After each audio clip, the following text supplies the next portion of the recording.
तरह का अमानवीय व्यवहार हुआ, उनको गोलियों से भूना गया। और जो आपके पास वीडियोस हैं हमारी बहनों के साथ, हमारी माताओं के साथ जो व्यवहार हुआ वो बहुत दुर्भाग्यपूर्ण है। मानवता तो शर्मसार हो ही गई है। मैं कहूँगा जानवर तो बहुत अच्छा होता है, हम मनुष्य से उसको भी बहुत पीछे छोड़ गए हैं। ये दुर्भाग्य है और सरकार की एक बहुत बड़ी चूक है। भारत का इंटेलिजेंस बहुत हाई कहलाता है, लेकिन इंटेलिजेंस कैसे फेल हो गया? इतनी बड़ी घटना हो गई और लगातार रिपीटेशन में होती रही। उसके लिए सवाल है मेरे पास एक सरकार से कि सरकार उस बात का जवाब दे कि ये घटनाएं लगातार होती रही, 2 महीने ये घटनाएं होती रही, इंटेलिजेंस कहाँ रहा? पुलिस डिपार्टमेंट क्या कर रहा था उस बीच में? और हर दिन बढ़ के घटना हुई है, कोई कमी की निशानी नहीं छूटी, बल्कि वो बढ़ती गई है। और इतना बड़ा दुर्भाग्य कहूंगा कि पूरा मणिपुर हिरोशिमा नागासाकी जैसे माहौल पे खड़ा है। कुछ नहीं बचा है, कोई घर नहीं है, कोई जगह नहीं बची है जहां पे वो जाके रह सके। इतनी बड़ी हिंसा के बाद सरकार आज भी मौन है, चुपचाप है, कोई प्रतिक्रिया नहीं है, कोई उन लोगों के लिए सांत्वना नहीं है। गवर्नमेंट ने अभी तक उनके लिए कोई स्टेप नहीं लिया कि उनको किस तरीके से विस्थापित किया जाए, पुनः स्थापित किया जाए। अभी तक कोई घोषणा ऐसी नहीं आई है गवर्नमेंट की तरफ से, जिसके लिए मैं आज आप सबके माध्यम से, आप सबकी तरफ से सरकार से गुहार लगा रहा हूं कि इस पर कार्रवाई हो। सबसे पहले उन लोगों को सजा मिले जिन्होंने कृत्य किया। दूसरी बात, उन लोगों को विस्थापित किया जाए, पुनः स्थापित किया जाए, उनके घर दोबारा से बनाए जाए जिनके घर जला दिए गए या तोड़ दिए गए।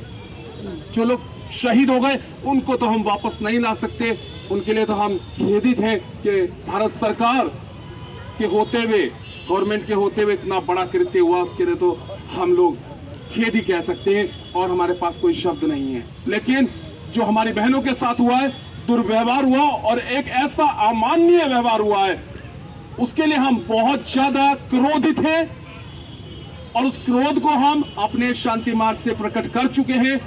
अगर सरकार को अभी भी समझ में नहीं आएगा तो हम आगे बड़े आंदोलन की तैयारी में हैं। न केवल देहरादून से, उत्तराखंड से, पूरे देश से आंदोलन की तैयारी में हैं।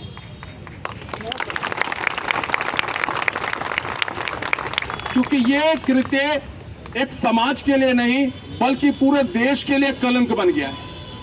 पूरे देश के लिए कलंक है, पूरा देश शर्मिंदा है। 140 करोड़ की जनता शर्मिंदा है जिस तरीके का कृत्य हुआ है।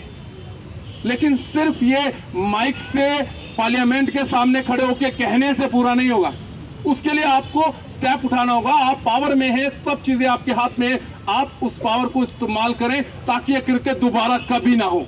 ऐसी कोई घटना भविष्य में किसी भी बहन के साथ, किसी भी भाई के साथ नहीं होनी चाहिए। इस चीज के लिए गवर्नमेंट को स्टेप उठाना चाहिए और यही हमारी मांग है कि पहले तो उन लोगों को सजा मिले और साथ ही साथ हमारे जो लोग सताए गए हैं, जिनके घर जलाए गए हैं, जिनके घर तोड़े गए हैं, उनके घर स्थापित करके दे, जैसे थे वैसे ही स्थापित करके दे, क्योंकि उनके तन पे कपड़े के अलावा और कुछ उनके पास नहीं है।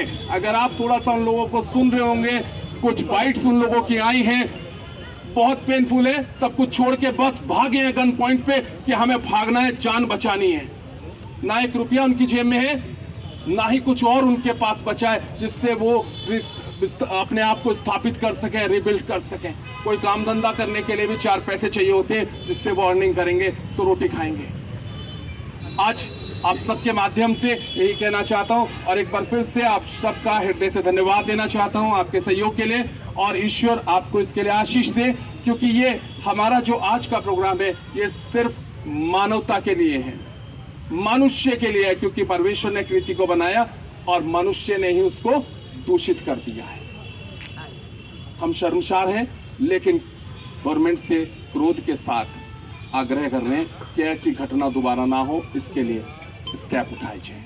मैं अपने शब्दों को यहीं विराम देता हूं और धन्यवाद आप सबके लिए। आपके सहयोग की हमेशा कामना रहेगी कि आप इसी तरह मानवता के लिए, परमेश्वर के लिए अपना सहयोग बनाए रखेंगे। Thank you so much.